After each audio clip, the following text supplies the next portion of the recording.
fans. Welcome back, everyone. Welcome back. God, I'm dying. Welcome back, everyone. Welcome back to the grand finals of the Code for Giants Cup number 14. It has been a long and intense event so far. We've seen players rise, we have seen them fall, and we have whittled away. Now we're down to 2 players.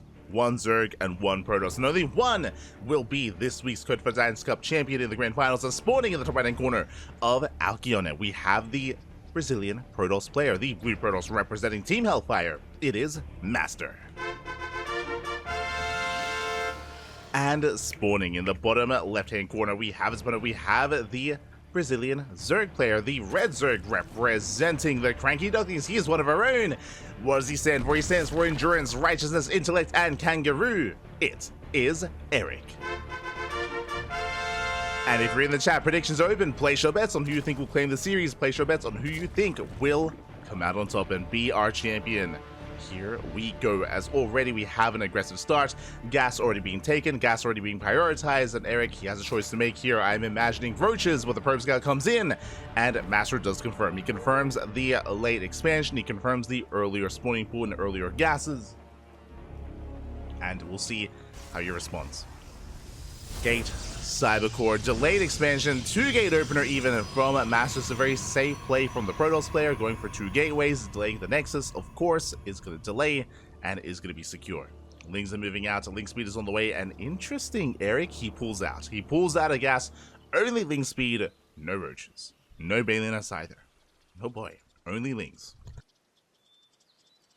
Now, once again, he's trying to force an overreaction. He's moving out with 4 lings, only 4, and droning up behind this.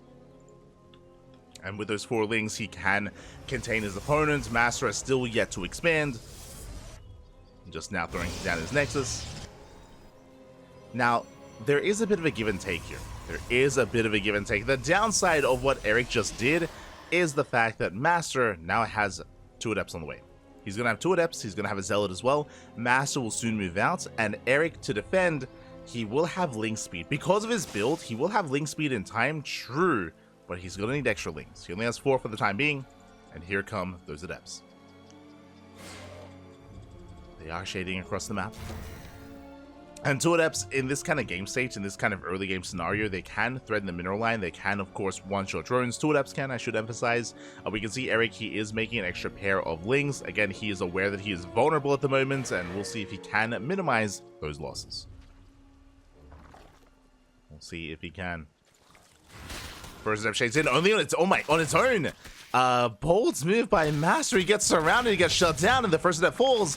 And MasTeR, he does fumble the ball here. I was expecting the second Adept to join with the first, but alas, he did not. He kept it back at home, and as a result, Erik, he defends. He defends, he moves out. We do have a Stargate follow-up here by MasTeR, working towards his Oracle. But Erik has map control, he's droning, and will soon take the 3rd. Oh boy, already an intense start. Does hit the natural, gets eyes on the Adepts, is aware of both Adepts here at the natural base. Stalker is on the way. Overlord making his way towards the main as well. Erik is still blind as to what's happening. It could be a Twilight Council, could be a Robo, could be a Stargate. Erik is not fully aware. For the time being, is still just droning. Spreading creep. Void Ray opener. Interesting. This is going to be a Void Ray start for MasTeR. With this, he can hunt down the Overlord, and he can gain map control. Erik, does he get eyes on the Stargate? Looks like he will, just barely. He spots the Stargate, and he sees the Void Ray morphing in. Erik is aware. Erik is aware. It is going to be, oh my god, I passed Twilight Council behind this before the expansion. This screams like Glaive Adepts. Does scream Glaives. Could also be, if it's Blink, this could be the beginning of a 3-base all-in. We'll see which one MasTeR does embrace. But traditionally, a Twilight Council before Nexus is Glaive Adepts. That's back at home, gases are being taken, Roach Warren's on the way, Lair as well. Erik is working towards Roach Ravager. And what do you have for us? What do you got? There it is Glaives. Okay, it's going to be Glaive Adepts, as we did mention. No Forge, no upgrades. Just purely Adepts. And if Erik skipped his Roach Warren, he'd be in trouble. Now, thankfully, the Roach Warren is done. Roach production has begun as well, and he's massing up an army. He will have the tools to defend. I'm not saying he will, just he has the tools. It still comes down to the execution, whether or not MasTeR is able to avoid the roaches, get into mineral lines, and pick off those workers. And we'll see if he can. Oracle moves out.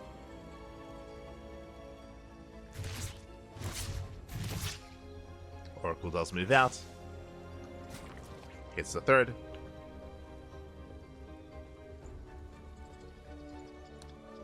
Rotating over towards the natural. Erik behind this, rushing into a Hydra den. Okay, bold move. He's headed into Hydras. Queens are keeping up. Oracle gets forced back.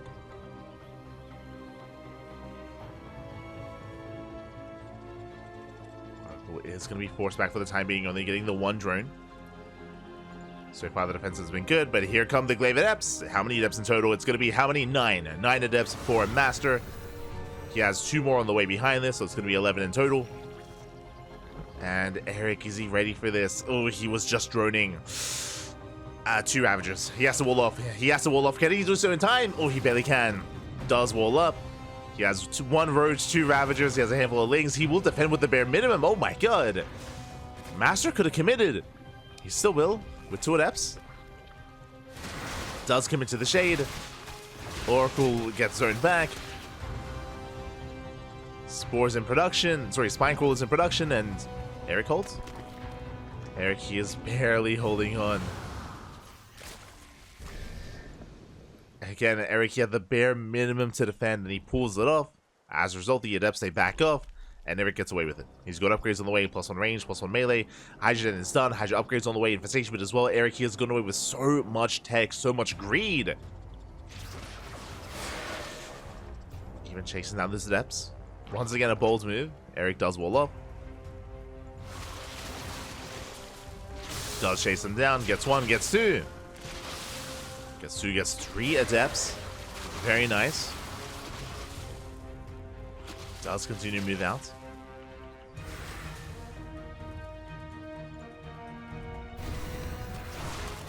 Does continue coming in from behind, getting us around on the Adepts.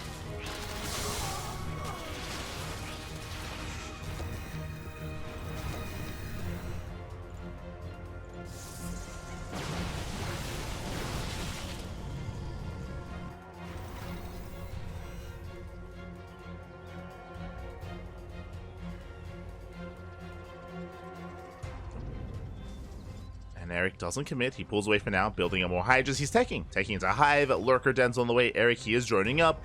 He's backing up. He's backing up. He's macroing up. He's playing more passively here. More passive than I would usually expect from Erik. So he's just backing up. And now he's giving the opportunity to MasTeR to be active instead. This MasTeR is building up his own Stalker accounts. Moving out with an Immortal. Temple Archives on the way behind this for Storm, for Archons.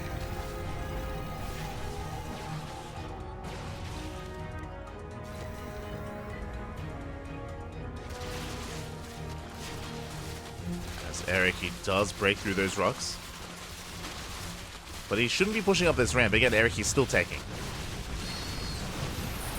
Perks in, forces out some force fields. Hive is just now finishing. Lurker Den as well. And again, Erik, he's just poking in. I don't believe he has any intentions of committing here. Zealot by across the map, going for the 4th. Erik is keeping up. Does defend. Shuts down the Zealot. Oh, the Prism! Oh my god. Other one Prism! No! Oh, shot goes off, and the Prism goes down. Massive pickup. Now Erik has nothing to worry about when it comes to a backstab. He can focus on the main push, focus on the main fight. Going for a Ling Run at the same time. Buying some time, just keeping MasTeR on the back foot. And MasTeR is forced to respond. Warps in. Lurkers are on the way. Erik, he's getting away with the Lunkers, Pappy. He's getting away with it. Likewise, Erik finding some of these Hydras, finding some of these High Templar. Gets 1, gets 2. 2 High Templar go down. At the same time, and MasTeR does knock down the gold. Takes down the base, but will lose High Templar. Still a better trade for Erik. Bearing in mind they can always main out over towards his fresh 4th. Didn't want the gold though. We're just getting to the mineral line. Oh, Erik overextending. Leading off a lot of Lings. But the lurkers have arrived. Do we have detection? Do we have an observer? There is the Oracle. The last Erik, he does rotate over towards the left-hand side. Pushing up the ramp. Lurkers getting in position. Oh my god, the choke point is brutal. And MasTeR, he cannot push in. He gets punished. So many Stalkers go down. Nice, Storm's coming in, but that was the only Storm. Yeah, Lurkers are gaining ground, and MasTeR pushing into Lurkers is never a pretty sight. GG gets called, and Erik will overwhelm, but will take game number 1. Whew. GG. Erik does take the first game, a very intense game as well. I do feel like Erik was playing on a knife's edge. He was playing in a very risky fashion, but did get away with it in the end, and does take a lead. Does take a lead in this best of 5.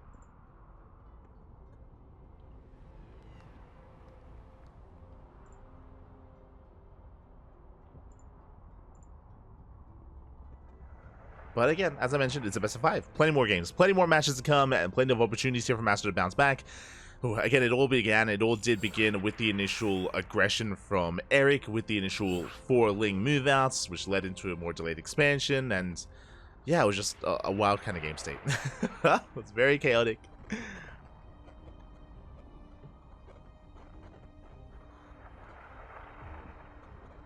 And we'll see if MasTeR can bounce back.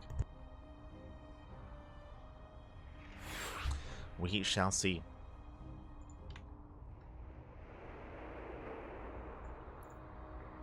As game 2 is going to be on Crimson Court. I'm not privy to the vetoes. I'm not fully aware of what was gotten rid of and the ordering of the maps. We're just experiencing it all together. So game 2 is going to be on Crimson. Here we go.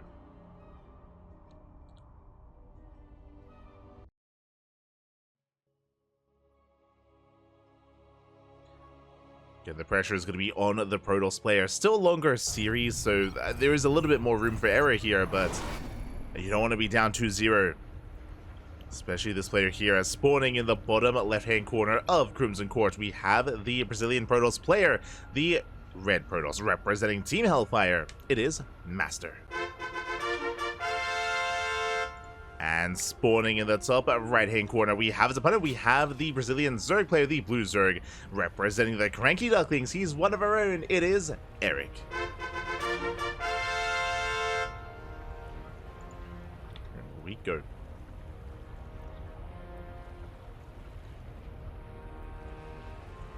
Here we go. So we are going to be settling in. Oh, was that a cancel of the hatchery? Okay, never mind. It was just the gas geyser. I was, I heard the cancellation while I was looking at the hatchery. I was very confused. But it's just gonna be the 15-15. So far, so good. MasTeR popping in, and we'll confirm the opener. Won't be able to force the unnatural natural, and we have a much more standard game state from here. Much more standard openers, as opposed to what we saw in game 1, which was chaos. When it comes to Crimson Court, this is a much more defendable map. You can more freely take a third base, especially the linear third. Can be quite difficult for the opposing player to really apply pressure, and we could end up in a longer game state. On the flip side of things, we have seen a lot of all-ins attempted on Crimson Court, whether it's German taxis or Nidus-based all-ins as well. Erik is more than willing to embrace one of those, so my eyes are going to be on Erik for the most part when it comes to how he can break the Protoss before they can stabilize and fortify themselves. And turtle up. Even though we saw MasTeR go for early Glaive Adept's last game, I don't expect to see that this time. I don't think there's much reason to.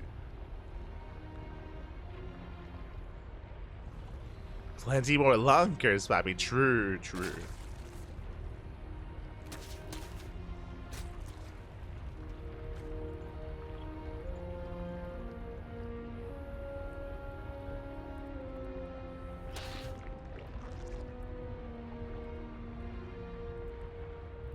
As Erik is getting his third.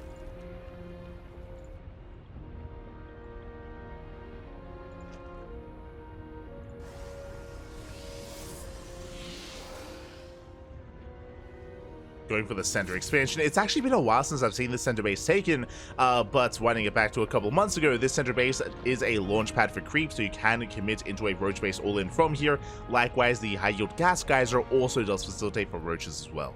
So this base is a tell that Erik wants to be more of the aggressor, and we'll see how MasTeR does respond. But now Stargate. It's going to be a Stargate opener. Into Oracle. And my eyes on Erik to see when and where he does throw down that Roach Warren. When does he go for it? Where's he headed? As you can see, MasTeR is mining through those gold minerals. As we did mention, this linear third base is very defendable. Very defendable, very difficult to really get on top of without knocking down these rocks. And again, that does give the Protoss player a lot of time to recover and to respond. High yield gas geysers on the way.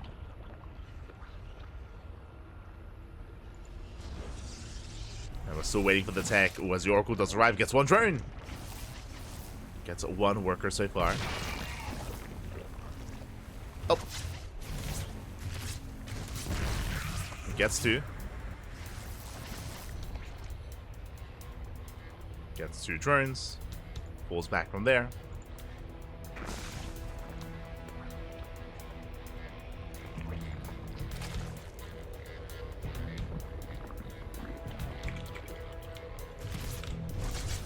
Oh, getting another drone. That's been 3 workers in total, not bad.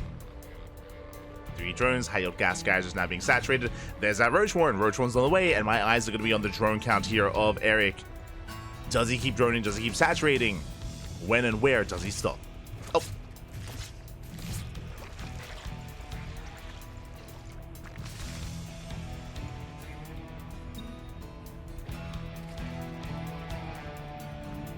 The Oracles, they rotate in between the bases. Oh, going for the drones. Oh my god. They get 2. Whew. That could have been so much worse. The 2 drones do go down. MasTeR backs up. Erik, he does maintain himself. You can see Ling's moving out, but again, the third base is very safe and sound. Erik can start working on the rocks at least. Or on the wall. Oh my god. As the wall's not fully solid, alas. MasTeR does defend. Stays strapped towards the mineral line. Erik, he does pull away in time. Does respond. So far, so good. And Erik, he has cut workers at 50. That's what I was waiting for. 50 drones on now 49. And Erik, he is amassing roaches. He's going for the all-in. Creep is spreading. Queen soon going to be moving out as well. And here it is. Here it comes. 48 drone. Ling, Roach, Ravager, Queen all in. It's all or nothing. The Queens, they're walking. They're waddling. And MasTeR, what does he have? He has 2 shield batteries on the way. He does respond. He does scout. Ooh, even more shield batteries and cannons here at the third. But I feel like Erik, he can ignore the third base. He can just go for the natural, where there is less to defend. Wow, does graze the army. Erik pushing forward. Going for the Cybercore. Will not get down. Up. Cybercore pulls. Not bad. There's the overcharge. Yeah, and so far, I mean, the overcharge was, it feels like a little bit premature. We have yet to fully engage. Overcharge about to run out. And then Erik can commit. Lings are knocking down the rocks. As they do so, though, there's plenty of side defense here in position at the third. Okay, was it being depowered? More roaches on the way. Oh, the Biles, they connect with the Zealous, not bad. They do connect. Oh, we're still lacking creep. There we go, the creep is slowly spreading. Nice transfuse here on the Ravagers. Not quite. They're going for the rocks. But the longer this goes on, the better it is for MasTeR. He's buying more time, building on more warpins. Erik, he's a black book. No, 7 overlords. 7 overlords on the way. Now is not the time. Lings, they bust in. Massive stasis traps. They delay the aggression. Erik slowly pushing forward. Up. Miles going up. But Erik, he just has not done enough here. It's taken too long. And Erik, now he's getting a lair. It's such a late lair. Not like this. Lings are filing in. A couple Stalkers go down, but MasTeR's holding. MasTeR, he is holding. He is shutting this down. Erik, he rotates over towards the left-hand side. Does actually outposition the Stalkers, but they can just blink in. They just blink on top of the Lings. Shield battery still coming into play.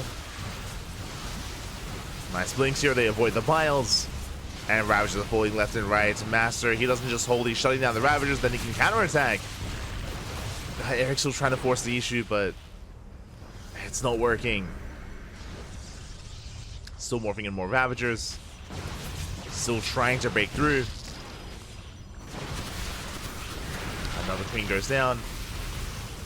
Now, Erik, he is taking extra gases. There is a world where if he can contain his opponent, if he can somehow drone up behind this, maybe he can take up. But MasTeR is on 70 probes. Oh my god. He's getting a fourth. He's getting a fourth base again. Just a very secure fourth base location as well. Like, Erik, he can't touch it. He cannot touch the fourth. Couldn't touch the third.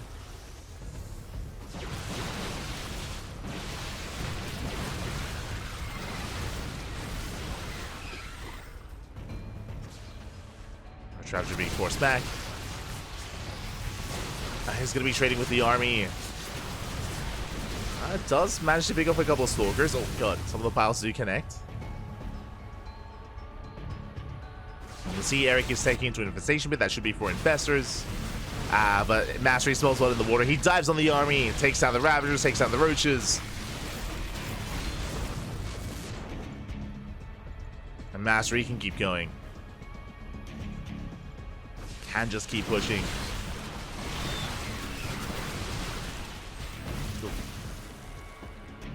Just avoid the piles.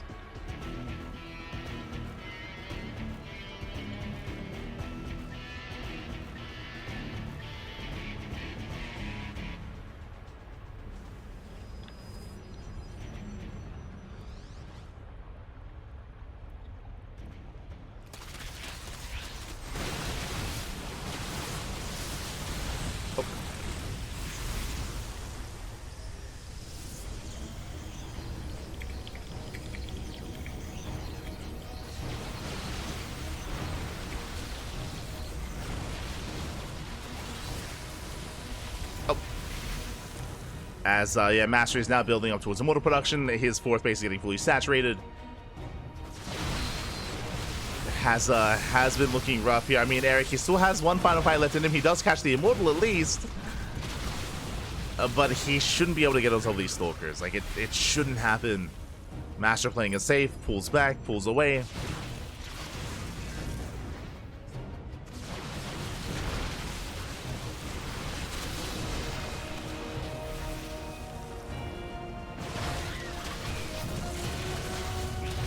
I mean, Erik, he is punishing, true.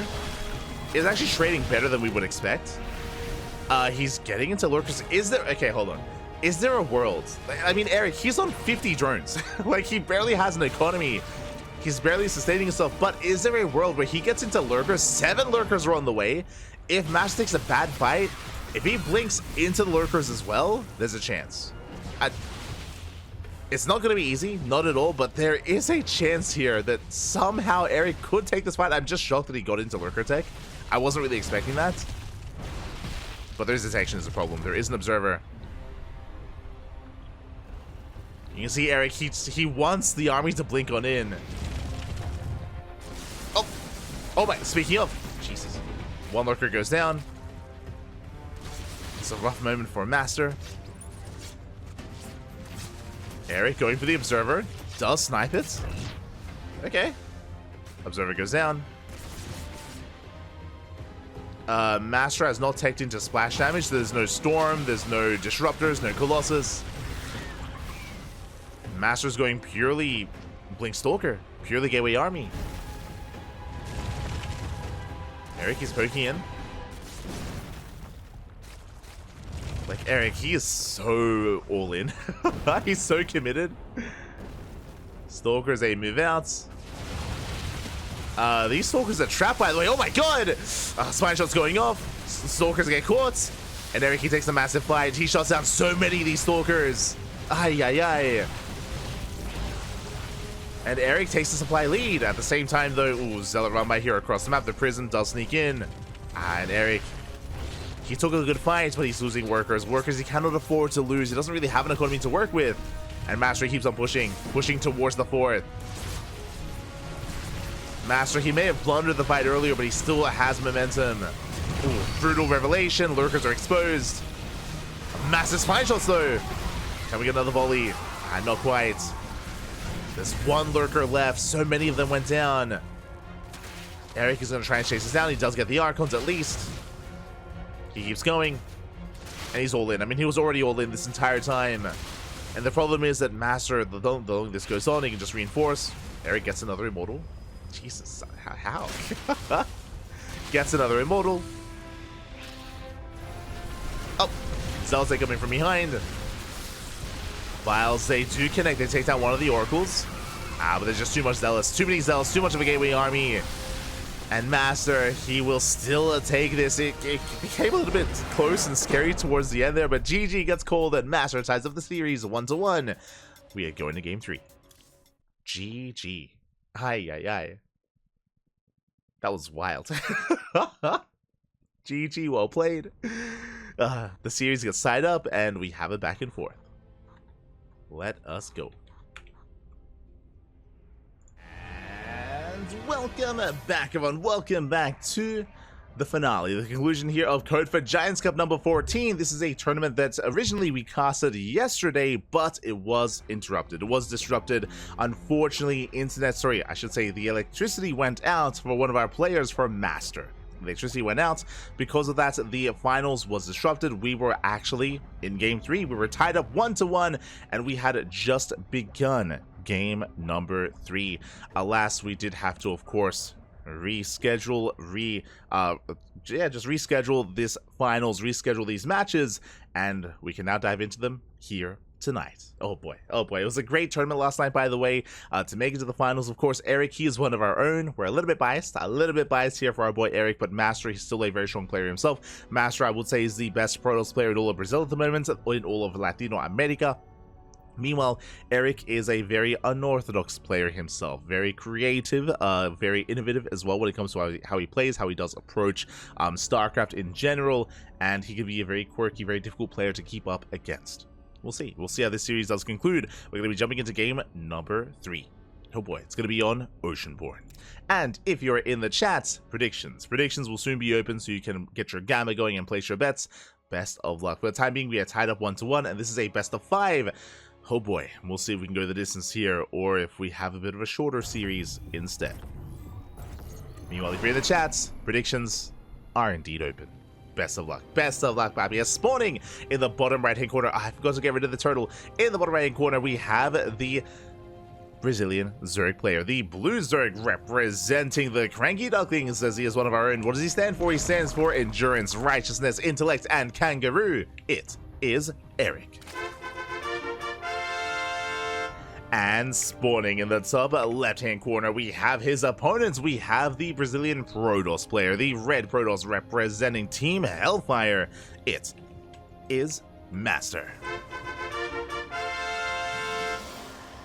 Here we go. We have our two competitors here. And again, it has been quite a back and forth so far. Now we're able to conclude this final. So far, it is going to be the hatch first. Okay, let's go. In a way. It is going to be a hatch first here from Erik, going for a 15 hatch early on. Meanwhile, MasTeR going for his own gate expand to lead up and to delve into this game. Oh boy. Now, when it comes to Erik and his playstyle in this matchup, he does often play with early pool timings, early hatchery timings as well. So far, everything's looking standard, but typically Erik is more of an aggressive player. We have seen him play with mutas from time to time in this matchup, but mutas can be quite difficult to get away with. Very difficult, as if they get scouted, they can be punished quite hard. As MasTeR does dip in, does scout, does confirm that everything is looking as it should. No early gas, no early pool, no early anything really. So everything is looking normal so far. Meanwhile, back across the map, MasTER's getting into his own standard opener as well, settling in. Now, MasTeR does typically thrive in the mid-game. He's very mid-game oriented, whether it comes to Blink Stalker aggression and Blink Stalker control, Glaive Adepts as well. MasTeR can be very aggressive, very in your face. Again, Erik, I'm sure, is aware. Like, both Erik and MasTeR are very familiar with each other.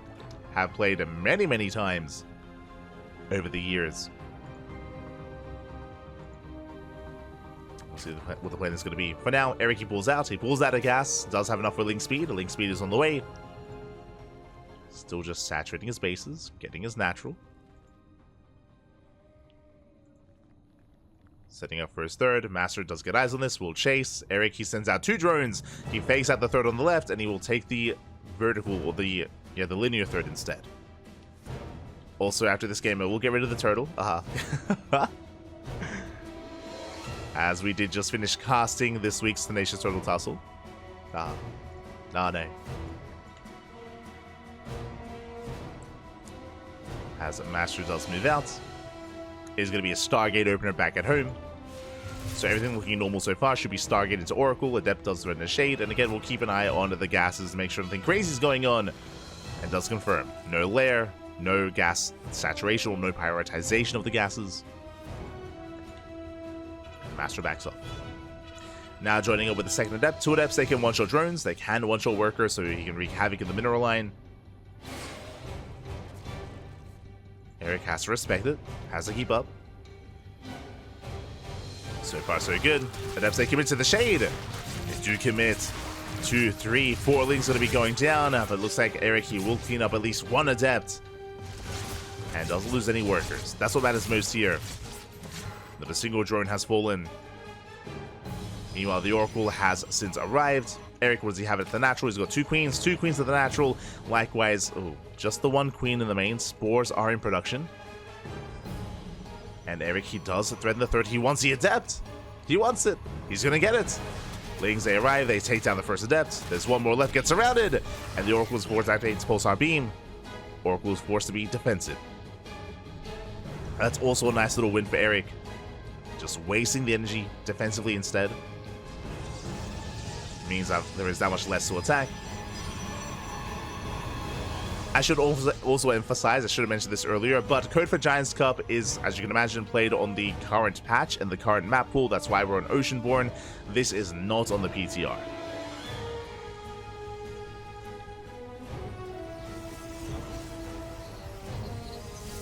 Otherwise, we'd be on different maps. As MasTeR just waiting for additional oracles. First one gets across the map, but there is this war in position, and Erik holds. Erik, he is holding. Additional Adepts on the way. Oracle hits the main. Oh. Erik, he keeps up. And gets a probe across the map, not too bad. Gets 1 worker, getting to his lair. Evo Chamber's on the way. Roach Warren is done. And this should be for +1 range, I would imagine, to get into Roach Aggression. And it is not uncommon to see 3-base all-ins on Oceanborn just because of how exposed and vulnerable the third base is. What I'm referring to here is that there's no ramp, there's no high ground, there's no high ground at the third, there's no choke point either, it's very wide open. Erik is not going for the all-in though, he's droning and he throws down a Hydra Den. Interesting. So it is going to be Roach Hydra for Erik. There's that +1 range, there's that Roach speed. MasTer still being active. MasTer has yet to confirm the tech, but he's making his way into the main. Does get eyes on the 4th. And we'll go for it. It will force a cancel. 4th base win finish. Getting into the main. Spots the Hydra Den as well. Now MasTer knows. Now he knows that lurkers are on the horizon. And that he has to get ready for a more robust style. But now getting to +1 and Blink. Behind this should be working towards either Immortal production, Disruptors. Looks like it might just be Storm as the Temple Archive gets turned down. So Archon and Storm on the way here for MasTer.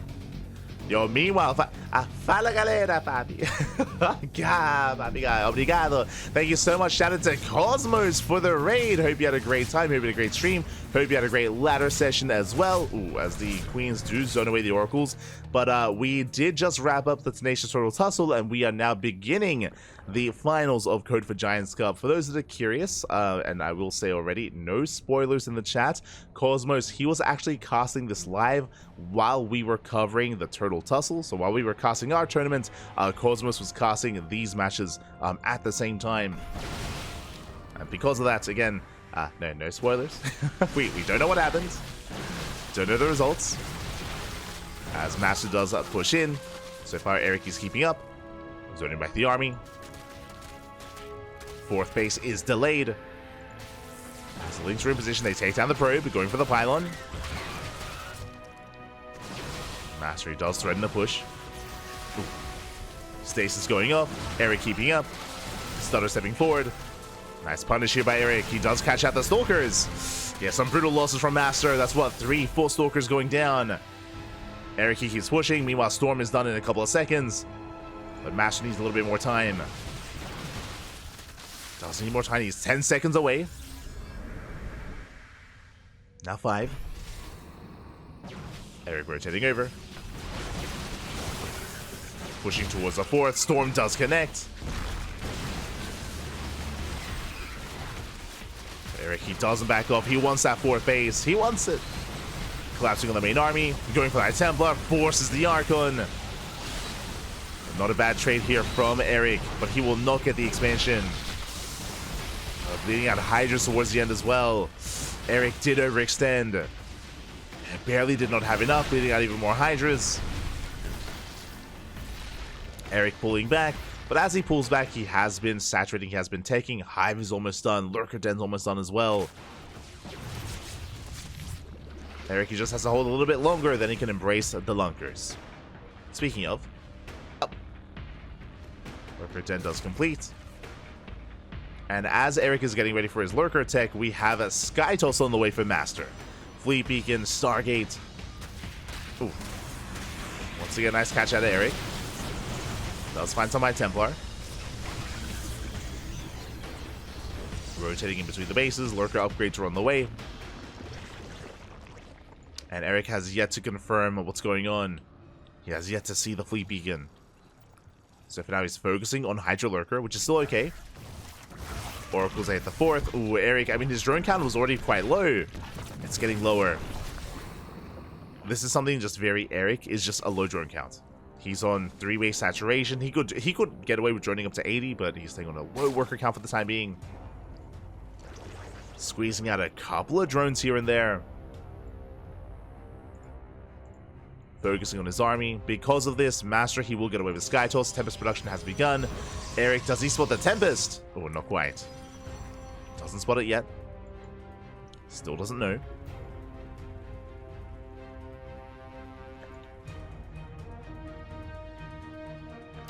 +1 air attacks on the way. Erik setting up more Spore Crawlers. Still in a very low drone count. Zelarambai does hit the mineral line. More workers going down. Drone losses that Erik, he can't really afford. Not like this. The upgrades are insane. +3 is on the way from MasTeR. It's halfway done. Erik is knocking down those rocks, and he's pushing. But by the time he does, there's already too soon to be 4 Tempest. And there's no answer. There's one Viper. There's one Viper here for Erik. Tempest now revealed. Spire gets thrown down. Another Zelarambai. Oof. Getting on top of the Queens. Nice transfuse. Erik, he's holding. Oh, gets 1 Tempest. Can he get 2? That's a brutal storm on the Roaches. Both Tempests go down. Erik, he dives. Going for that Templar. Oh, the storms, they do too much. Oh my god, he sits in the storms. So many Roaches fall. And Hydras. Initially, it wasn't a bad trade for Erik, but he's losing far too much. And look at the economies here. MasTeR is on 83 probes against the 68 of Erik. Erik finally is droning up. Finally saturating some of his bases. But the lack of economy is killing him. As MasTeR is going to be the first to max out. Oh my god. It's a massive Zealot counterattack. Erik's keeping up.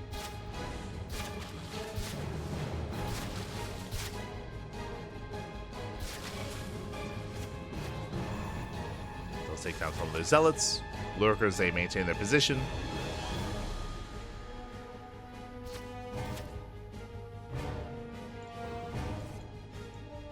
I don't blame Erik for chasing this down. Again, it is a very, very committed zealot run by from MasTeR.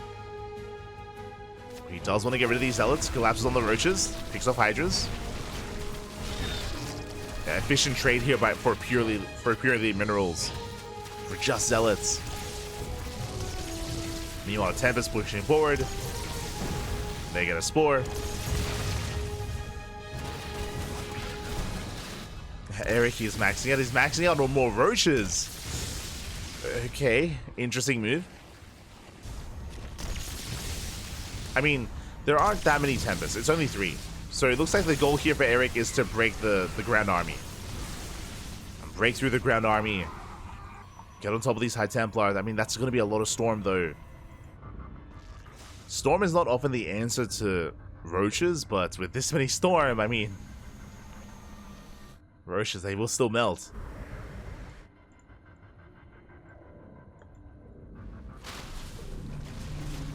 Meanwhile, another Zelrummer gets caught out.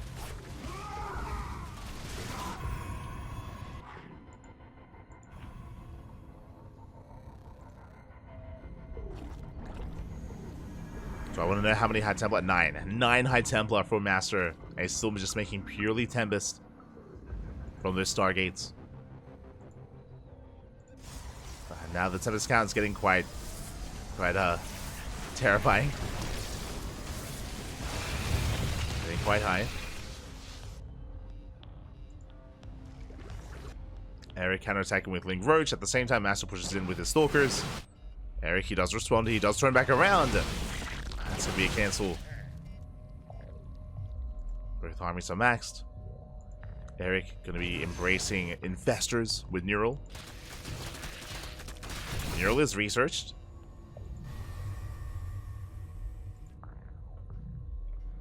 And Erik, he does have to trade out these roaches. He's got a bank, but he doesn't have a good army. It's not quite efficient. It runs into the Stalker force instead. Trades with the Stalkers. Is going to be forced back.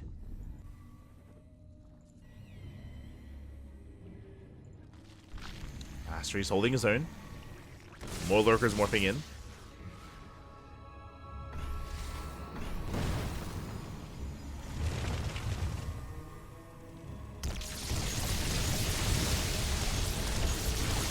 Ooh, yeah, brutal feedback.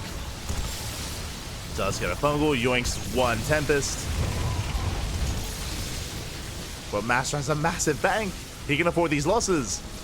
Another fungal connects. Alas, Erik, he needs a Corruptors.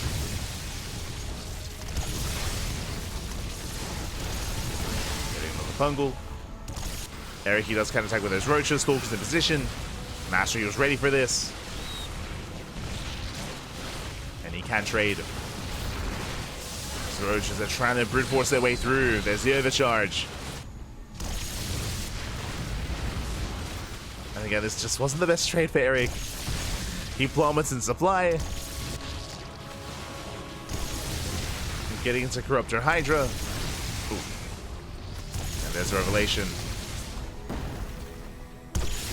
Corruptor's breaking in. Ooh, the storms are brutal. Massive storms here on the Lurkers.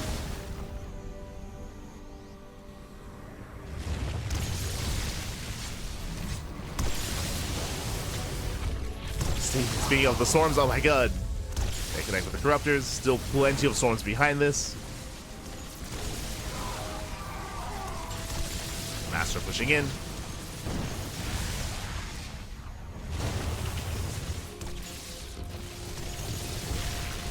Raising the army, and Erik, he is out of a bank. Like, he's out of money, out of minerals, out of gas.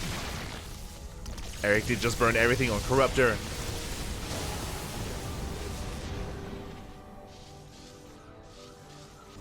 And MasTeR is just happily just taking more bases. Taking more expansions. He's on 93 probes, which is insane. And again, he's just been trading so well with these Tempests, getting just 3 units here and there. Corruptors, Lurkers. Another Corruptor. And more Lurkers. Vibes are coming in. They drop Duck, but there's not enough Corruptor. There's not enough anti-air. Stalkers, they collapse in. One Tempest finally goes down. Not the best fight here from MasTeR. He does Brutus Force into the Lurkers. Jesus. Does Brute Force his way through. Is punished for it. Well, MasTeR, he should still be fine. MasTeR's got a 5k, 4k bank. Jesus. He'll lose his army and rebuild a couple of times.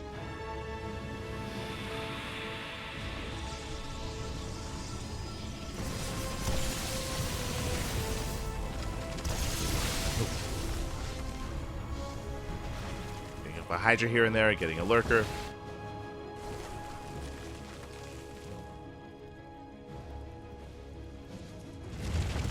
And again, just the problem here is just Erik has never been able to afford an army. Yoinks the mothership up for one of the last times.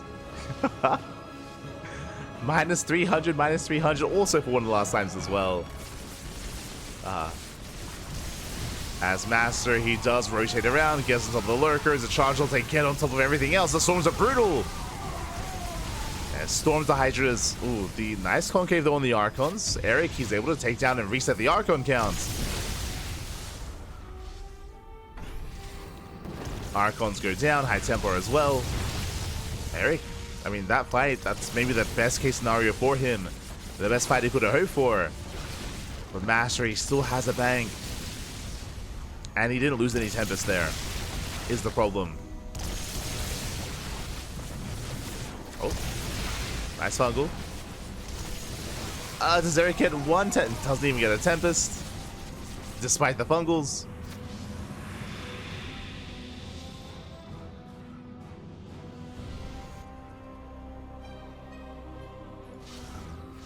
MasTeR still outscaling.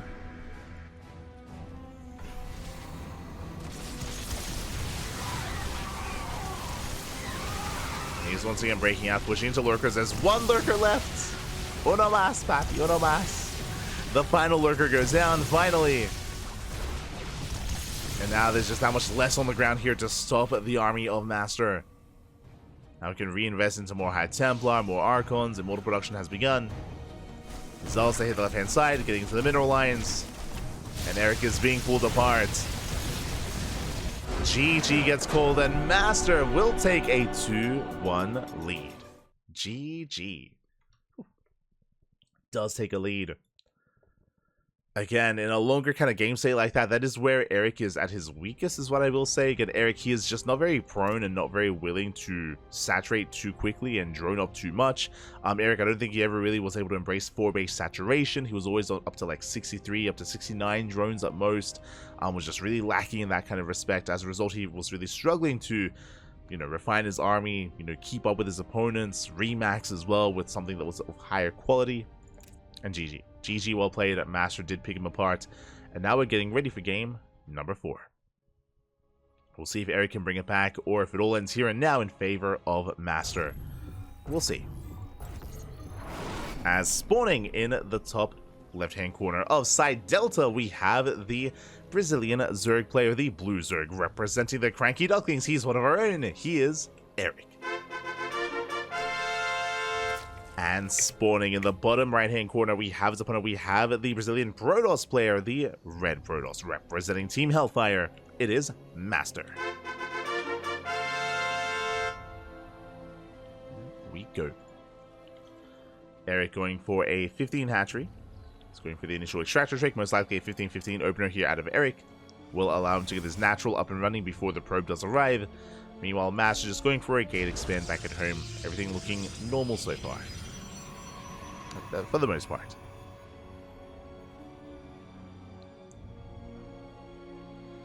And we are going to be settling in. And I'm sure when it comes to this series and this back and forth, MasTeR, that's the kind of game that he wants, that we saw in that last game.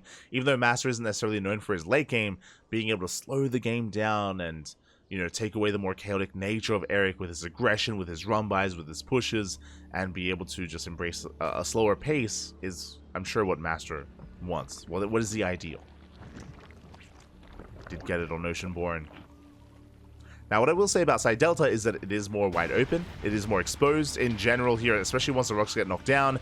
It can be very difficult to move out without getting surrounded as a Protoss player. Likewise, the third base and the fourth are a lot more exposed as well, a lot more vulnerable to run-bys, to counterattacks.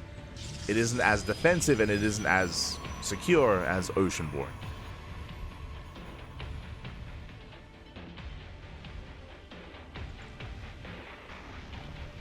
So it's not going to be as easy for MasTeR to enter that kind of game state, if that were the plan.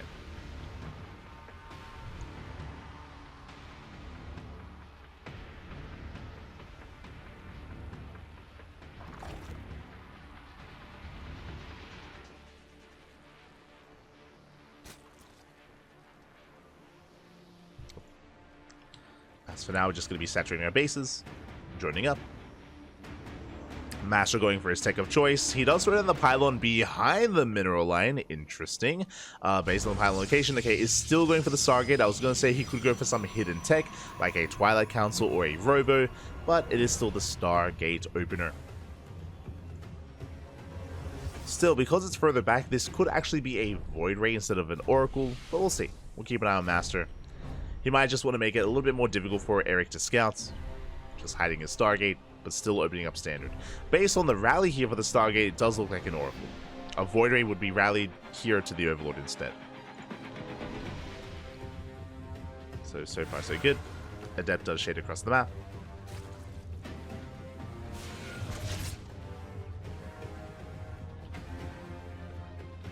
Erik is keeping up. Oh, MasTeR, he does finish up the Stargate, is going for the Oracle. His Oracle first. Is rallying. And we'll see if MasTeR has better luck with these initial adepts. If you recall, last game, MasTeR did lose them without actually trading too well. He did pick up 4 Lings, but only 4 Lings. As he does commit. 2 Lings already, not bad. Ling speed kicks in.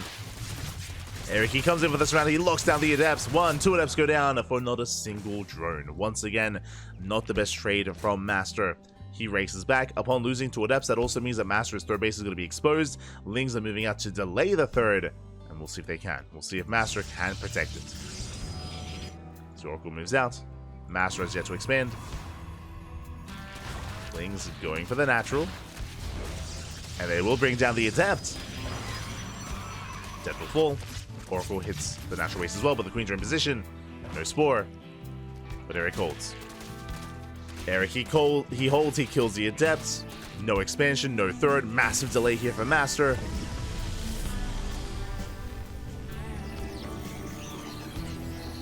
And finally, he does move out.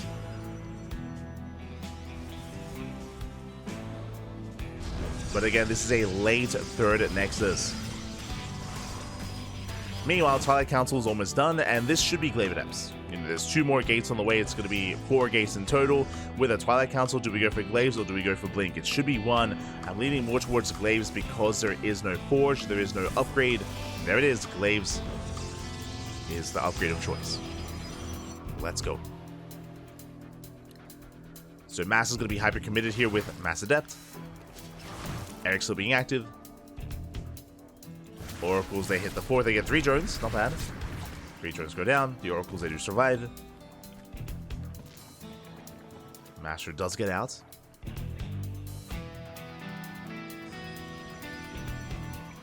Does get away. You know what, Erik, he already has a Roach Warren, +1 range. Roaches are building up, and which is exactly what he needs against the Adept aggression. As you can see here, the Adept count is slowly building up. Lings haven't seen everything yet. There's at least a handful of adepts getting ready to move out. As it's going to be, what, 10 adepts in total. Lings, they threaten the workers. MasTeR shades across the map. How many roaches are ready for this? 6. 6 roaches for Erik. That should be enough to hold their own. 1 queen goes down. Not a bad pickup. Erik did overextend. Trading with the adepts. MasTeR gets into the mineral line. Nice wall off from Erik. Gets Evo Chamber. But MasTeR still gets in and gets 3 drone kills. Doesn't get into the natural though. Erik, he does fully wall off. Nice SimCity. Oh, despite that, though, he still gets caught out. It's going to be 6 more drones. Oh my god! Gets 6 drones, but Erik does punish. Takes down an Oracle. Shuts down one of the Oracles. I would say that is a better trade for Erik. Oracles, they gain so much value over time. When it comes to stasis traps, scouting, even defending against Ling run-bys. But if they do get back into the middle line, though, they're not done. Oh, 8, 9 drone, 10 drone kill, 11, 12, oh my god, 13. Can we get 14? Not quite, but 13 drones for 1 Oracle and a handful of depths. Still, I would say now a better trade for MasTeR. MasTeR does take an economic lead.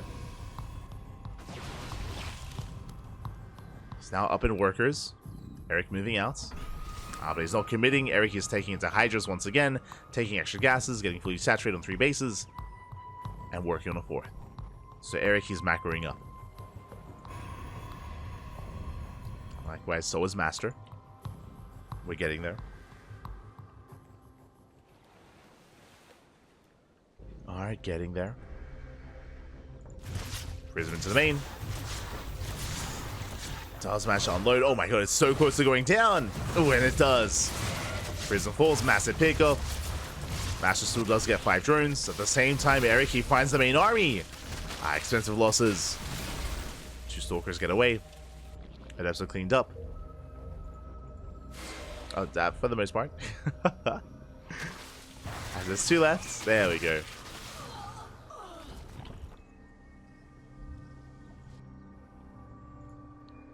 Now Erik does have momentum with his army.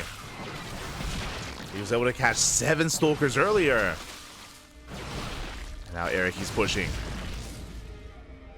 MasTeR still has to kite back, getting his 4th. Erik doesn't commit. Interesting. Erik does have momentum, I will say that, but Erik, he backs off. He's taking into a hive, into lurkers. Once again, he's getting into lurker tech. Once again, Erik is playing it slow. He's choosing to play it slow instead. Nice pickups. Gets 3 more Stalkers. As Erik moves out, MasTeR is moving in. 3 adepts here towards the mineral line. Erik, though, he wants the expansion. Can he get it, though? That's a lot of Stalkers and a concave. Overcharge gets popped. Erik, he has to respect it. He has to back up. And across the map, that's going to be 5, 6, 7 drone kills. Oh my god.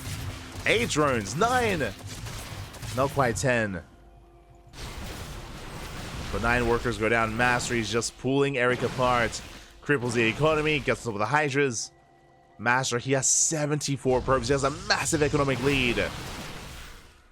And Erik is committed. He's going for a Nidus Worm. Nidus Worm on the way. Hive is finishing up. We'll have access to lurker tech. Now, Erik, he can do one of 2 things. He can either just try to turtle and slow the game down and try to make up for his deficit by just building up more and more lurkers and enter a longer game state, or he can just send it with the Nidus Worm. Could just send it. Once again, MasTeR gets punished. Oh my god! Another 5 Stalkers go down. Adepts, they shade into the 4th. They get a Queen.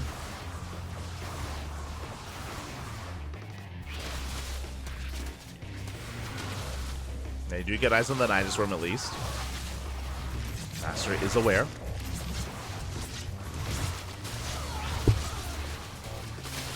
That's going to be 8 more workers. The lurker count is standing strong at the 4th. Somewhat. But 8 more workers go down. Erik, he's down to 55 drones. Ay, ay, ay. He is droning, though, thankfully. Erik, he's resaturating somewhat his bases. Building back up. Oh, good. Also, what is the answer to these lurkers? They have been revealed. MasTeR knows. Oh my, so many Stalkers go down. Like, what is carrying Erik in this game is the fights. He has punished MasTeR so many times. Looking at the units lost tab, 27 Stalkers have gone down. Look at how efficient Erik has been. Erik, he has lost a lot of minerals, but I mean, it's still less than MasTeR here. The trades have been better for Erik. As MasTeR has been bleeding out just far too many Stalkers, far too many high-tech units.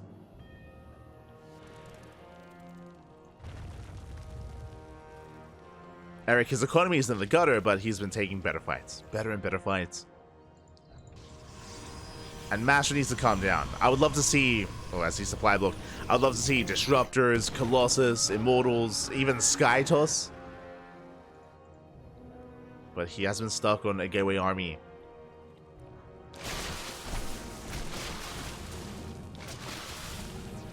Bay is still on the way. Immortal production has begun. Just now. More lurkers are being morphed in. Overseer moving out across the map. Slow Overseer, as the Overlord speed is not yet researched. Nidus towards the right hand side. Meanwhile, the Stalker's moving in towards the left.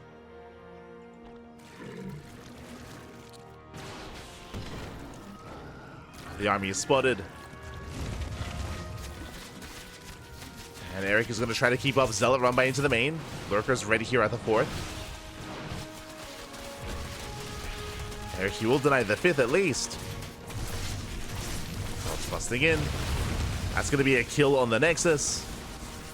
Meanwhile, Lurkers are in position. The Stalkers, they achieve nothing. Zealots as well, they don't get much done. They get 1 queen. Zealots, they get 1 queen and 2 drones. Once again, Erik taking better fights. Better trades. You see MasTeR attempting us around.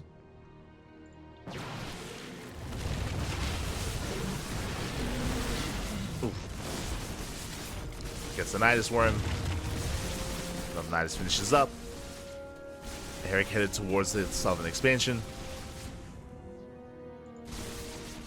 Oh my god, no detection! Okay, there's an observer. There is an observer with the army, with the Stalkers. Erik pushing in, going for a split push. Once again, where's the observer? It's a little bit far behind. Yeah, big shots going off. The Lunkers! Oh my god. Finally, detection has arrived. At the same time, Erik pushing between the bases. Ooh, Erik overextending a little bit. These are expensive losses. Lurkers are going down. Up. Doesn't get the Disruptor. Doesn't quite get it. That was how many Lurkers? That was 14 Lurkers falling. Ay, ay, ay. Expensive losses for Erik. And remember, Erik, he has a low drone count. He's got 74 drones. Is trying to remax. 11 Lurkers on the way. Nidus Worm into the main. Is spotted. MasTeR does deny it. He is pushing in. Up. That was going up. They get a Lurker. One Lurker goes down. Here come the Yoinks. Gets both Disruptors. Oh, and an Immortal as well. Both Immortals. 4 Immortals go down. There's 1 Immortal left. And MasTeR Picos with those Vipers. And again, I want to say that for the past like 5+ minutes, maybe almost the entire game, MasTeR has been ahead in economy. MasTeR has been up in probes, but these fights have been brutal. That was going off. Better connections here for MasTeR. Pops off against the Hydras. MasTeR down in supply. Sorry, Erik down in supply. Runway does hit the would-be 5th. MasTeR double expanding. Taking bottom left. MasTeR is maxed out. Now, as a reminder, MasTeR is still just focusing on a ground-based army. No Skytoss transition. Just making more Disruptors. Pushing in.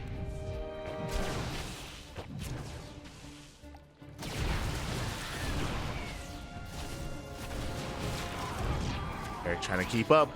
Vipers that topped up full of energy. And he does get the abductions. Takes down the Immortal. Does trade well against the gateway army. Ooh. That's a kill on the 5th.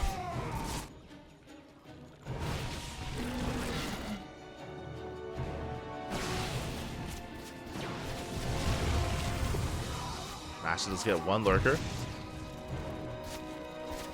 Oh, please not the observers.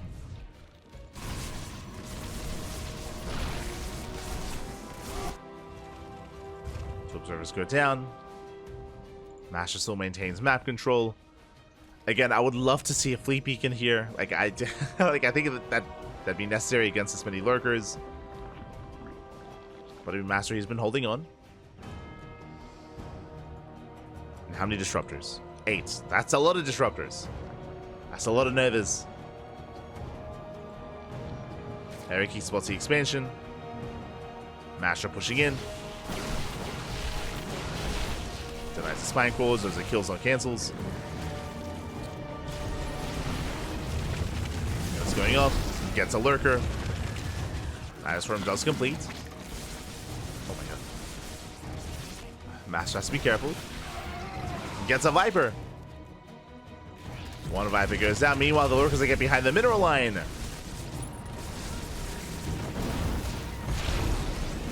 MasTeR gets one more lurker. Novas, they fan out. They get a second lurker. All the Vipers exposed. Gets the Viper. And no abductions. Both Vipers fall. And he's committed. He will bring down the base. Ooh. Pushing into lurker fire. These stalkers, they're being thrown away. A lot of stalkers go down. Snipes the observer. Nova goes off. MasTeR connection. But no detection. No detection for MasTeR. He cannot push into that lurker. And Erik keeps going. He keeps pushing. Lurkers, they hit the 4th. Lings, they go into the 3rd. Oh, stalkers are ready for this. Ooh, a lot of Lings being thrown away. Erik, he wants the expansion. Ooh, avoids the Novas. I think that was one lurker going down. 2 lurkers now.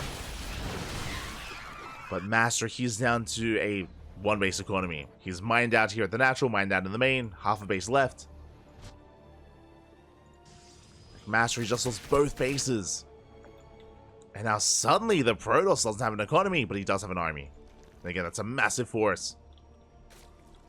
There's 8 lurkers left for Erik.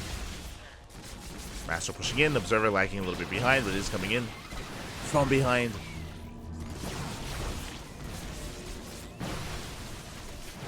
It is just the one Observer. Nova's going off. Massive connections on the Hydras. Hydras do go down. Oof. Once again, the Novas are brutal. The Novas are brutal. They take down the lurkers. They take down the Hydras. Observer survives. I was going to say the one chance for Erik is sniping the Observer, but he didn't get it. Still has a base operational. Oh my god.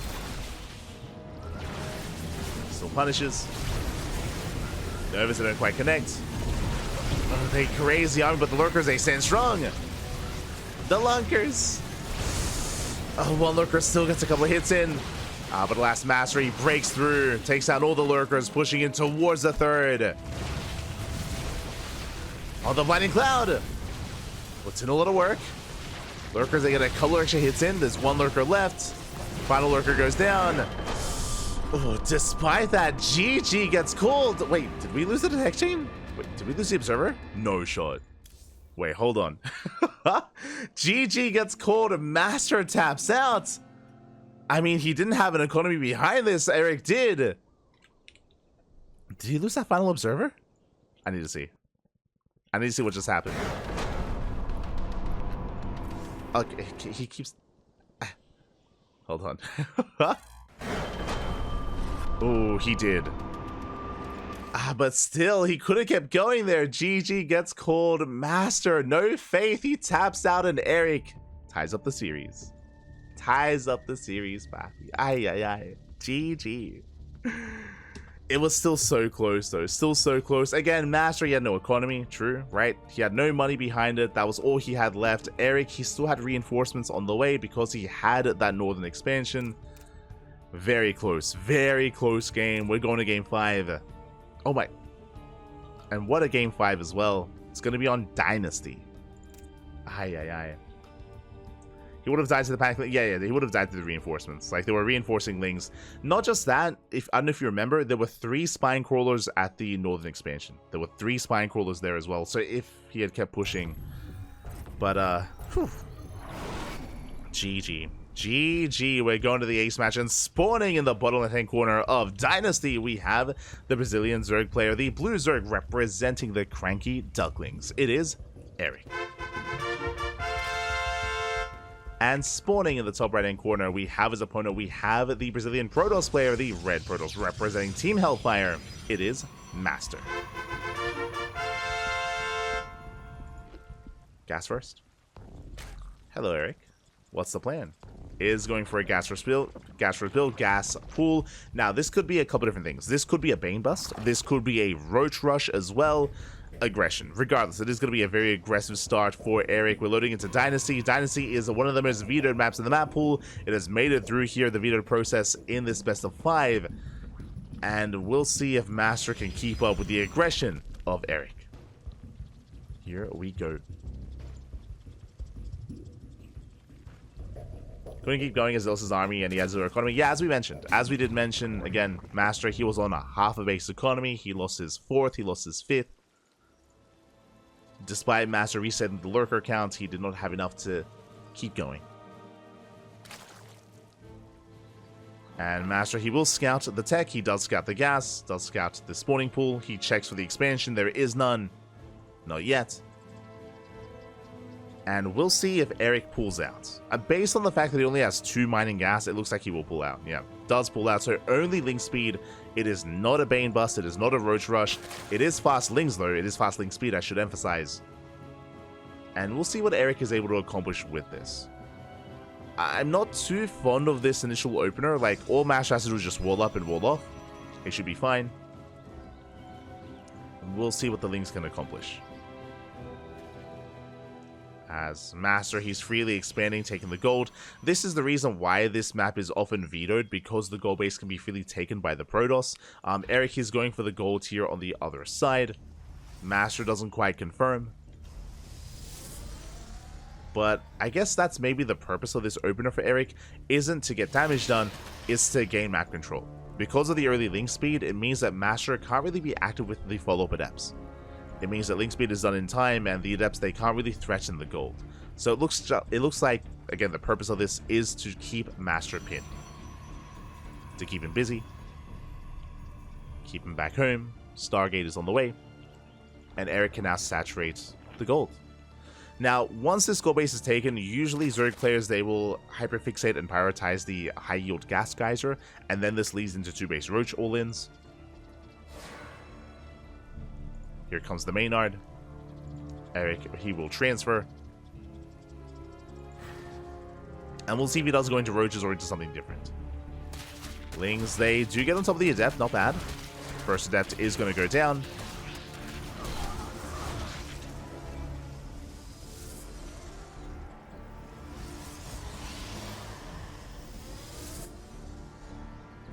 Oh, interesting. It's going to be a Void Ray opener. Okay. I mean, Void Rays, they can gain map control, sure. In a way, they're not as versatile as Oracles. Just a very safe response out of MasTeR. Hello, Queens? Erik, is he going to go for some Queen harass? Let's go. This I'm not used to seeing, but okay. Let's go. The Queens are waddling in. Erik, he is here to spread creep. The goal, I believe, should be to cancel the hatchery and to spread creep just in time. Oh, there it is. There's a cancel. And there's a creep spread. Going for the proxy spore. Oh my god. And this is what I mean when I say that Erik is very creative. He's very creative and very unorthodox. And yeah, let's go. Spore rush. The spore is morphing in. The queens have arrived. And the goal here is for Erik to deny mining at the gold. Let's go. He's crazy. Okay, he's slowly pushing forward. Getting within range. Spore is pushing forward as well. Erik has yet to reveal himself. Meanwhile, the gold base is being saturated.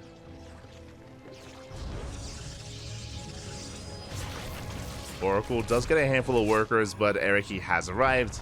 And he's pushing in. Kills a probe, denies any mining, spores in position, and that means Oracle Void Ray can't really do much here. Can't really do much about this army. Spine Crawler's on the way. Oracle, oh no! The Spore! Spore pops off, takes down the Oracle. Oracle goes down. I don't think MasTeR was quite expecting the Spore. Does reposition. The Stalkers, they are not within range of the Spore, barely not. They are within range of the Spine Crawler, though. Spine Crawler taking hits. Lings massing on the right-hand side. Going for the mineral line. MasTeR does have a shield battery. Forces a cancel on the Spine Crawler. Massive pickoff. There is going to be an overcharge though. But the Lings, they go for the shield battery.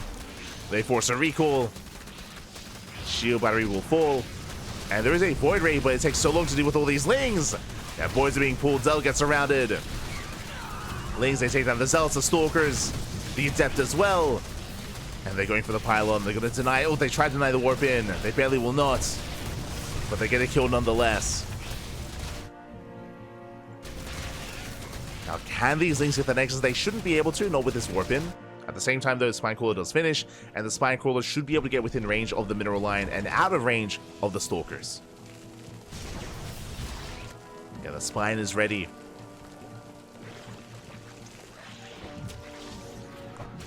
The shield battery will buy some time. Oof. Blink is still not done for MasTeR. Still mining, though. Still just weathering the storm. There's the overcharge. The overcharge gets popped. Spine Crawler falls away. Oh my god, a Clutch Transfuse. The Spine Crawler gets saved. The Void Ray goes down. Massive pickup. Void Ray falls. Erik, he maintains the position. MasTeR, more Lings, more Roaches. Ay, ay, ay. Yeah, MasTeR, he was otherwise distracted. And now Erik, he can start killing these probes. Remember, Overcharge is now on cooldown. Ravagers have arrived. The Biles! Oh my god. Massive connections. 7 probes go down. And Erik, he has controlled this position. Takes down, denies the shield batteries.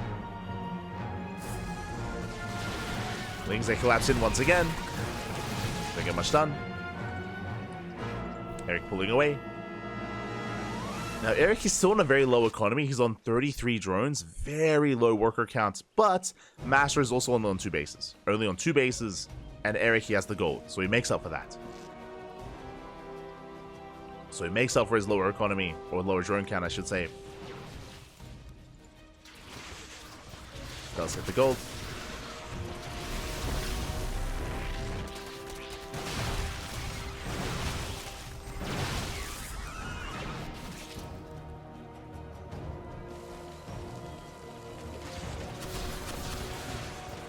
Going for the pylon, can even depower the gateway and the forge. And you can see MasTeR, he's just given up on the gold at this point. He will not take it.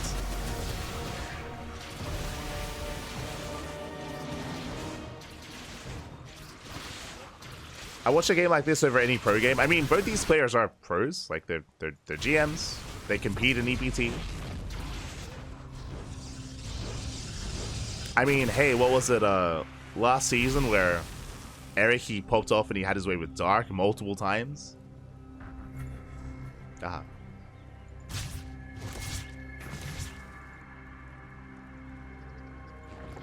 Here you go. It's pushing forward.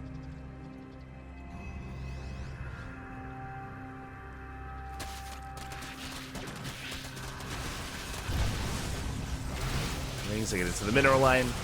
Likewise, Erik coming in from behind. Oh, does overextend though. Stalkers are ready. 2 wall off. Are in position.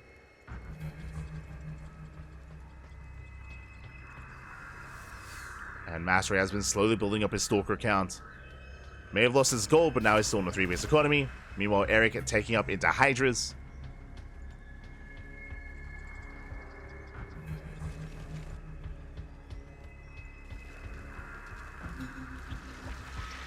And Erik even spreading his creep forwards and back from that proxy location. The creep, let's go.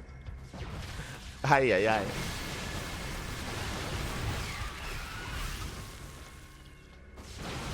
And Erik, he does have an overwhelming army. MasTeR, there's not a fight he can take. Not like this. Yeah, he can't engage.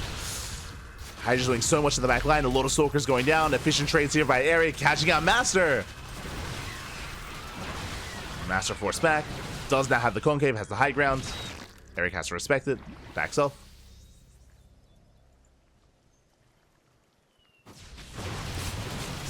And again, I don't blame him, MasTeR, for being active like this. I mean, he has Blink. He has to be so careful. He's fighting on a knife's edge. Blink now on cooldown. Bleeding out 2 Stalkers. Erik Starter stepping forward. Oh! Getting one more Stalker as well towards the end. Erik pushing into a concave though, not ideal. Yeah, bleeding out far too much. The Roaches, the Ravagers, almost purely Hydra left. Just a very scrappy fight. And bearing in mind, behind this, the minerals, the gold minerals, they're running out. They're running out for Erik. His low drone count is now hurting him more than anything. If it was a fresh gold, it'd be a different story, but Erik, he's running out of steam. MasTeR now starting to outscale, getting a 4th expansion, getting another base. Erik, he's going for a Doom Drop. The Dropper Lords! Setting up 5 Dropper Lords to go into the main. Bold move. Erik's still being active. Catching at the Oracle. Rotating around. Hits the 4th. 4th base is going to be denied. And decent movement here from Erik. Takes down the Nexus. Forces back the army. That was a kill, not a cancel. And MasTeR is still just committed with purely Blink Stalker. Immortal production has now begun. Finally. Kasara fighting his army. Nice starter stepping here out of Erik. Takes down a lot of Stalkers. Likewise gets punished. You see Erik, he just wants to go for it. Starter stepping in. And is it enough? Not quite. There's the overcharge. MasTeR is going to be able to hold on.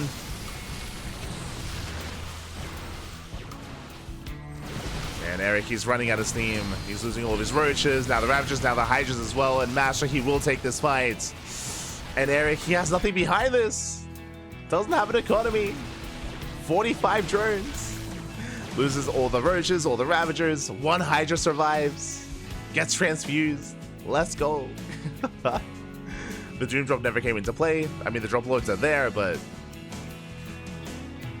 Erik did otherwise rotate towards the right-hand side instead.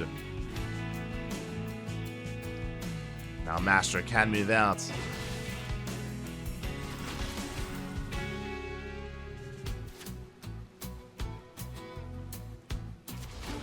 Doesn't want to overextend. Lurker Den's on the way. Hive is on the way as well. Erik is teching. MasTER still fighting for his 4th.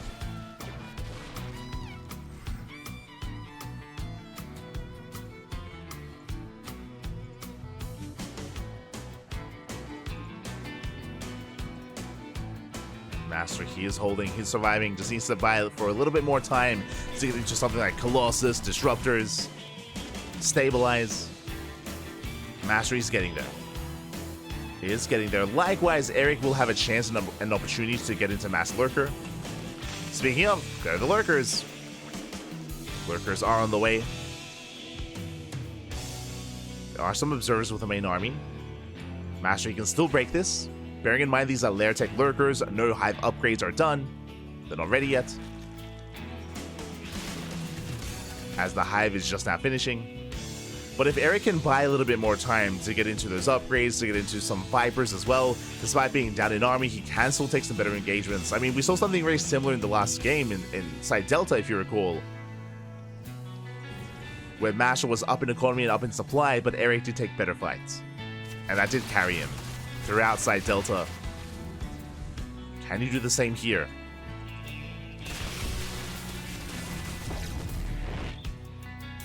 You can actually make use of the Drop Lords, true. You can still use them.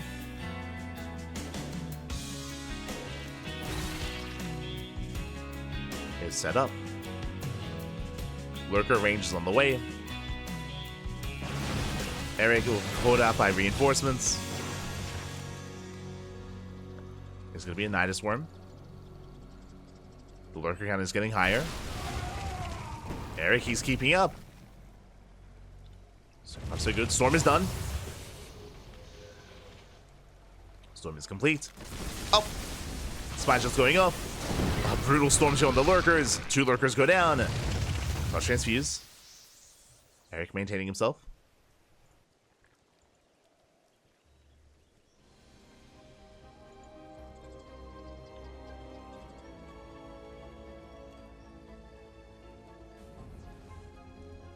maintaining himself. We do see MasTeR rotating around. His army is spotted.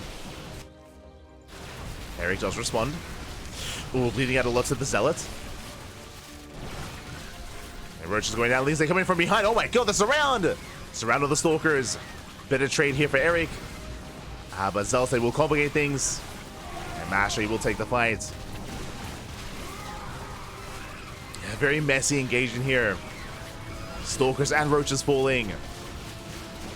MasTeR rotating over as well. Lurker's not quite in position. MasTeR looking for another way in. Oof. So Prison barely goes down. Still very close.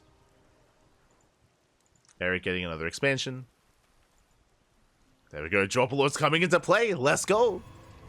He's got the Night Storm as well.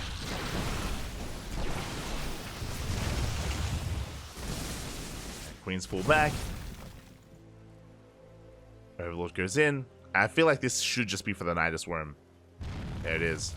Nidus gets placed. MasTeR, he does have vision. Does respond. Lurkers are filing in.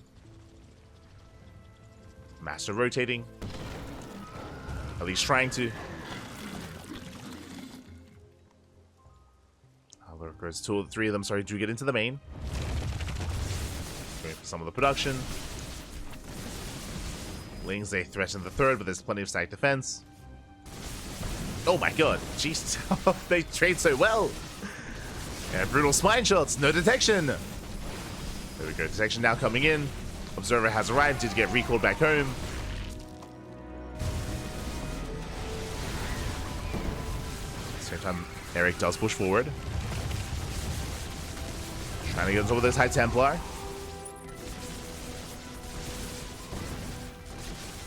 Remember, Lurker range is done. Both Hive upgrades, I should emphasize. Lurkers pushing in, exposing themselves a little bit. Mass Immortal does trade well against this. The Lings, they do buffer. Ooh, the Storm takes down the Observer. Observer falls. There is a backup Observer behind this. More Lurkers pushing in. I mean, Erik, he's getting on top of the base. He breaks through, getting on top of the production. And MasTeR collapses in. Massive concave. The storms are brutal. The Lurkers are going down. And does MasTeR have enough? It's still not a pretty trade. It's not ideal, but he does break through. There's 2 Immortals remaining, only 2 Lurkers left. Erik, he has to back up. MasTeR holds.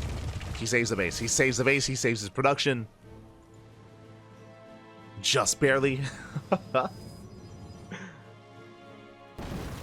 He's holding. Another Nidus Worm.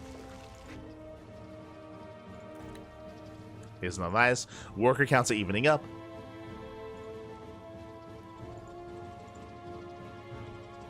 Oh, MasTeR going for a Zealot run by. There's not really much in position to defend, just a couple of Hydras. 2 more Lurkers into the main. Ooh. Erik, he does hold. And Lurker's just going for the tech in the main. Infestors have arrived for their fungal growth. Does catch the army. Oof. The storms are brutal. Despite the fungals, I mean, MasTeR, he can take the fight. One does get both Lurkers in the end. He wasn't able to transfuse in time. MasTeR is pushing in. And can Erik survive this? I mean, there's no more storms. Lings, they get on top of the Immortals. The Immortals are going down. Oh my god. The Lings, they're cracked. No Adrenal, despite that. They get the Immortals, they get the Archons. Only Zealots left. And GG, well played against Cold. Erik, he does it. He takes the fight. Still in the main, and Erik, he will take the series 3-2, becoming this week's Code for Giants Cup champion. GG. Oh my god. GG, well played. That was a wild series. Not just the game, that was a wild series. And that's why we love Erik as well. Erik, of course, he's one of our own. He's one of the CranKy Ducklings. And yeah, just a really interesting response. We have seen something similar by Shin. If you've been watching the stream for the past like month of play, you know that Shin is very fond of spine rushing as well. What Shin does on Dynasty is he goes for a proxy hatchery a little bit further back, and then he spine rushes the mineral line. This was very different though. Instead, this was a queen walk across the map into a proxy spore with I was saying extractor trick at the time, but with the hatch trick basically to spread creep. So that I haven't seen before. Similar to what I guess in a way similar to what Shin does, but less committed because Shin, he invests with, I mean, an entire hatchery to complete to spread creep instead. So yeah, GG, well played. With that, Erik, he was able to deny the goal base. He was able to gain some momentum as well. It was still very close though. As I mentioned in the past, Erik, he is very much so allergic to droning. Erik, he doesn't really drone much. We saw not just in this game, we saw it on Side Delta, we saw it on Oceanborn. Erik isn't really one to really saturate 4 and 5 bases, like around 60 at like 70 workers at most. Even then, 70 is cutting it. Is quite a lot, but Erik, he's just such an aggressive player, and because of that, it leads to these scrappy scenarios, and it leads to these otherwise difficult matches to call as well.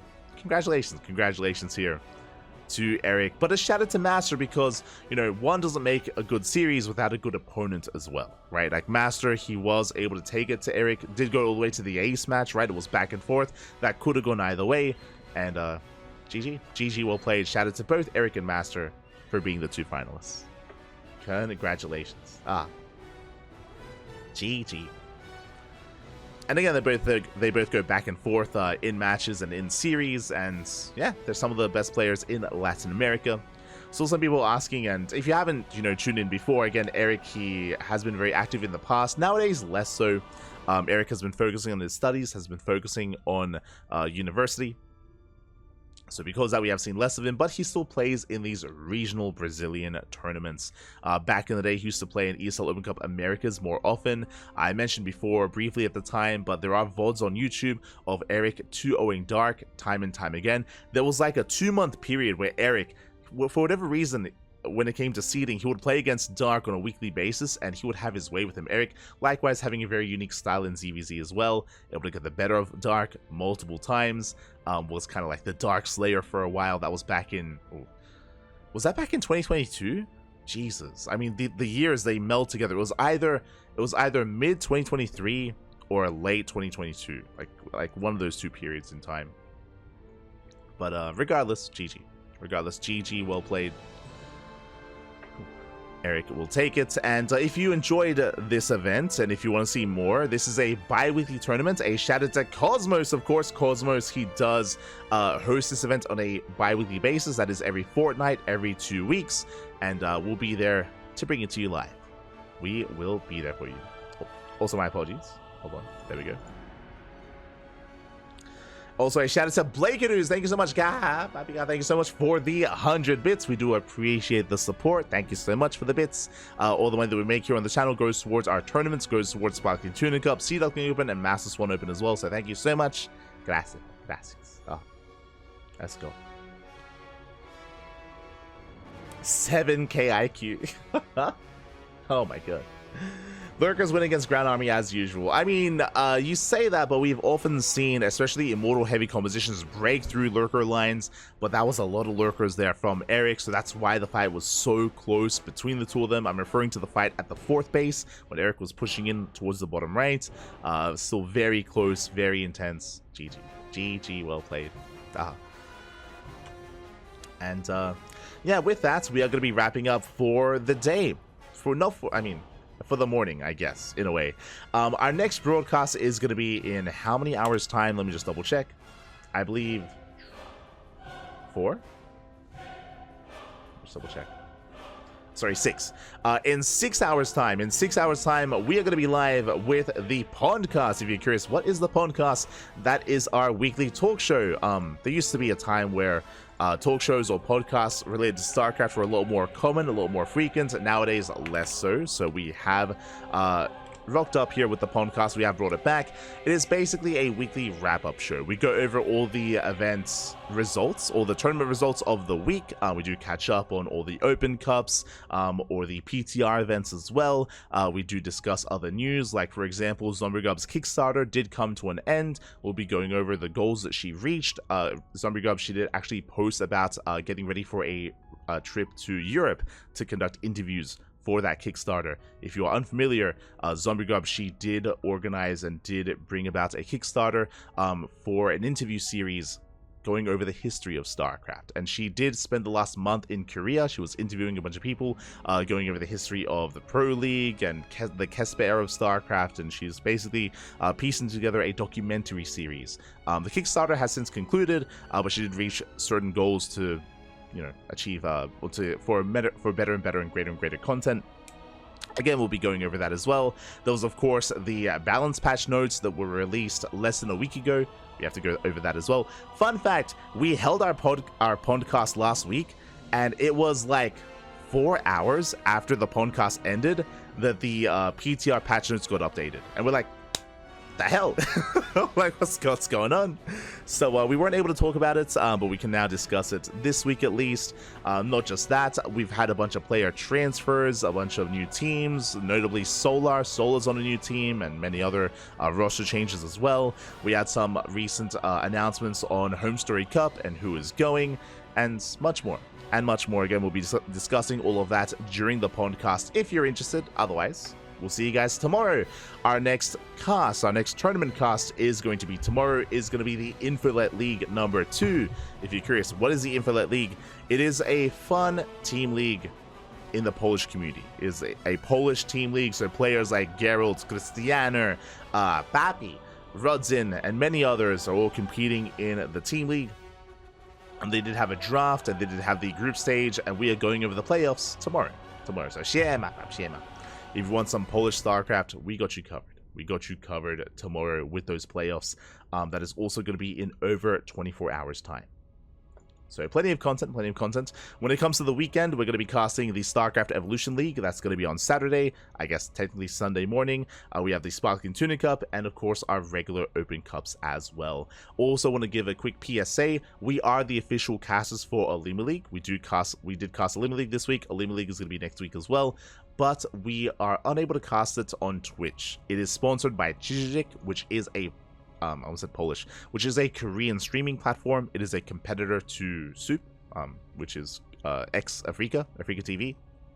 But they are the main sponsors for Alima League. Because of that, we cannot stream it on Twitch. We cannot stream it on YouTube. We stream it on Chijik instead. Actually, I do have a link for you if you're interested. Exclamation mark. There you go. Bam. Is the command not working? Oh, never mind. But we do have a command somewhere in the chat. Hold on. Is Nightbot just dead? Smurge. But we do have our channel. Hold on. I'll just look for the link if you're interested. We do stream Alima League on a weekly basis. VODs will be available on YouTube, so don't you worry if you can't watch it live, if you can't use the platform. I do know that depending on where you are in the world, I believe Europe and North America do struggle to connect. Are